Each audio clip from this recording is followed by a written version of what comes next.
अच्छा जी, NA 128 का नतीजा ये है जी, ओन चौधरी बामुकाबला सलमान अकरम राजा।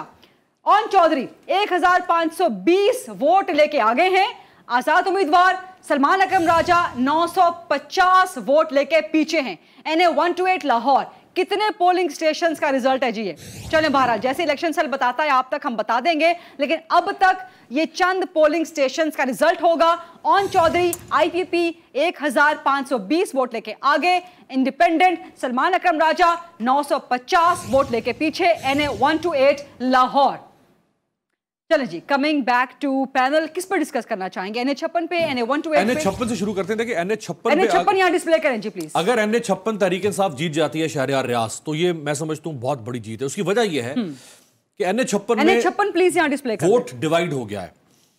शेख रशीद और तहरीक इंसाफ आमने सामने खड़े हैं। ठीक, अगर ये एक मुत्तफिका उम्मीदवार होता, चाहे तहरीक इंसाफ को होता या शेख रशीद होते, तो फिर हनीफ अब्बासी किसी सूरत में नहीं जीत सकते। बिल्कुल ठीक। लेकिन चूंकि दोनों आमने सामने खड़े हैं, तो उसका फायदा मुझे हनीफ अब्बासी साहब को नजर आ रहा है। ये आगे, अच्छा, हनीफ अब्बासी का यहाँ पर अपना वोट भी बहुत तगड़ा है, बहुत तगड़ा वोट है। ऐसा नहीं है कि वो छोटे मोटे कैंडिडेट हैं, काम पिंडी में बहुत हुआ है, खासतौर पे जो वो मेट्रो ट्रेन चलाई गई है। मेट्रो ट्रेन है, फिर RIC Rawalpindi institute of cardiology बना हुआ है, बहुत अच्छा हॉस्पिटल्स के बहुत काम करवाए हनीफ अब्बासी साहब ने। शेख रशीद और शहरयार दोनों वोट खराब करेंगे एक बंदे के। एग्जैक्टली नहीं, शेख रशीद को भी उसका डैमेज पड़ेगा, बिकॉज शेख रशीद ने इसीलिए फिर शहरयार रियास पे इल्जाम लगाया कि इन्होंने 3 करोड़ का टिकट जो है वो खरीदा पाकिस्तान। फायदा हनीफ अब्बासी को होगा।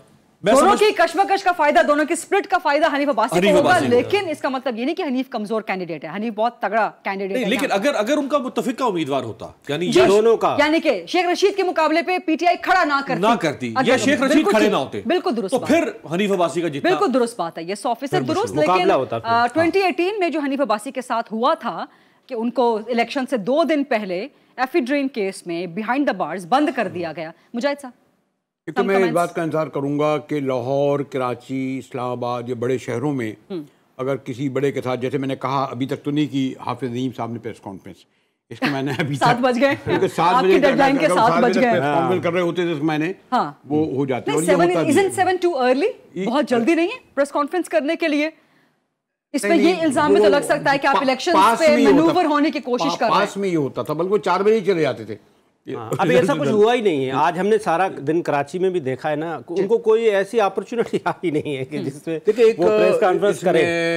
प्रेस कॉन्फ्रेंस मतलब इस मानों में मैं कहता, वो 4 बजे कहते थे धांधली हो गई और हम जा रहे हैं, हम जा रहे हैं, पोलिंग स्टेशन छोड़ के चले जाते थे। ये इस बैकग्राउंड में मैं कह रहा था।